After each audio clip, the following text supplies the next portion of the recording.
वंदे पुरुषोत्तमम। लोगों को डराने का सबसे बड़ा तरीका क्या होता है? साधारणतः हम लोग देखते हैं, लोग अपने प्रभाव को बताना चाहता है। और वो प्रभाव क्या है?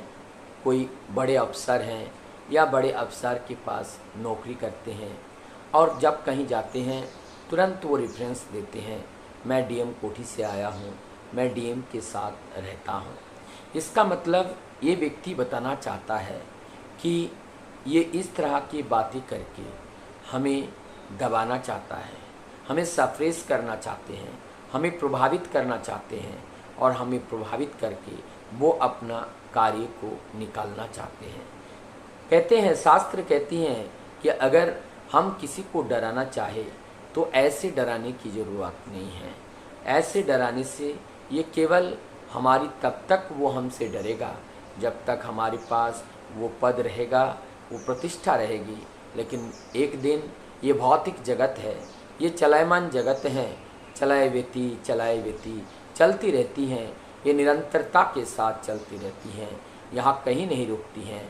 लेकिन चक्र का जो चक्र है वो जब घूम के एक बार ऐसे जगह पे आएगा जहाँ पर हमारा प्रतिष्ठा नहीं रहेगा, जहाँ पर हमारा पद नहीं रहेगा, तब क्या वो व्यक्ति हमें सम्मान करेगा?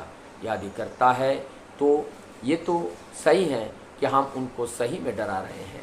डराने का एक ही उद्देश्य होना चाहिए कि उनको प्रभु के प्रति आकर्षण कराना। डराने से क्या वो प्रभु के प्रेमी बन रहे हैं? डराने से क्या वो प्रभु के पास जाने के लिए उनका मन व्याकुल हो रहा है? ऐसे डराना नहीं होते हैं। डराना अगर है तो ऐसे डराओ, तुम्हारे आचरण से, हमारे आचरण से डरना, उनको डर लगना चाहिए। हमारे आचरण, चाल चलन, चरित्र से डर लगना चाहिए। वो कैसा डर? कि ये उनको ऐसे लगे कि ये तो सारी बातें प्रभु की हैं, ये तो दैवीय हैं, ये तो ईश्वरीय हैं। ऐसी बातें को सम्मान करना चाहिए, ऐसी बातें को जीवन में आचरण करना चाहिए, ऐसी बातें को जीवन में ग्रहण करना चाहिए। मैं तो ऐसे आचरण नहीं करता हूँ, ये दादा जैसे आचरण करते हैं, जैसे इनका व्यवहार है, मैं कैसे अपने व्यवहार को इस तरह से तब्दील कर पाऊँ। ऐसा करने के लिए वो प्रेरित होते हैं और अपने पास रखा हुआ जो क्रूर स्वभाव के लिए वो डरते हैं। वो ये सम्मान का डर है, ये प्रेम का डर है, ये भक्ति का डर है। ऐसा डर अगर किसी आचरण के माध्यम से अगर किसी को हो रहा है तो ये डर होना तो अच्छी बात है, क्योंकि ये डर इनको प्रभु के समीप ले जाएगा। जो डर प्रभु के समीप ले जाता है वो डर तो बहुत ही अच्छा है, वो डर हमें बहुत प्रिय है, वो डर हमें बहुत भाता है। और ये डर ऐसी डर है कि हमारे जीवन उपरांत भी ये डर उनके अंदर बना रहे, ये डर हमारे अंदर बना रहे जब तक हम इस धरती पर रहे, क्योंकि इसी डर से हम प्रभु को लेकर के चलते हैं। ये डर नहीं, ये भक्ति है, ये डर नहीं, ये श्रद्धा है, ये डर नहीं, ये प्रेम है। ऐसे प्रेम करते हुए चलना यही जीवन की सार्थकता है। तो ऐसे डर होना तो अच्छी बात है, लेकिन इससे अगर और कोई डराने धमकाने की बात करे वो अच्छी बात नहीं है। हम बहुत बड़े डाकू हैं, हम बहुत बड़े बदमाश हैं, और ऐसे कहकर, ऐसा परिचय देकर हम किसी को डराने की कोशिश जब करते हैं वो प्रभु से दूर होता है।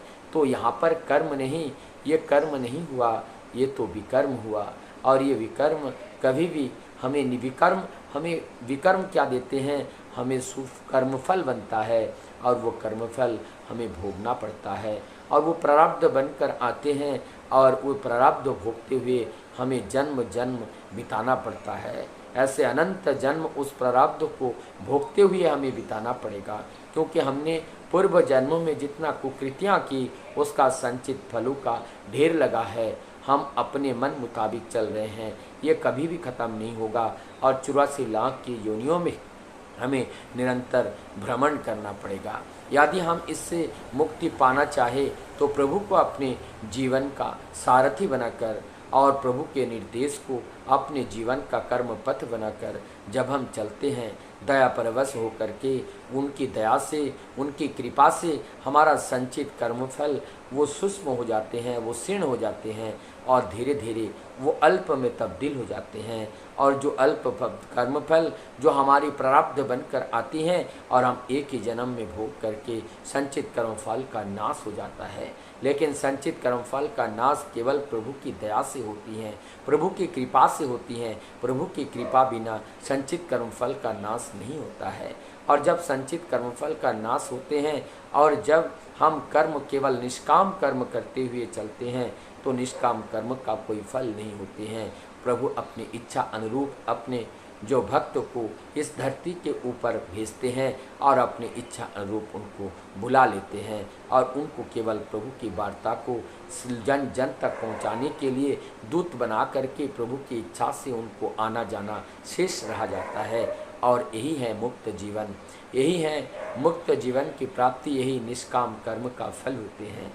और निष्काम काम करते हुए हम प्रभु का दास बनकर प्रभु के साथ साथ प्रभु के चरण में पर प्रभु के चरण को अनुसरण करते हुए जब हम जीवन को चलायमान कर पाते हैं तभी हमारी मानव जीवन की सार्थकता होती है।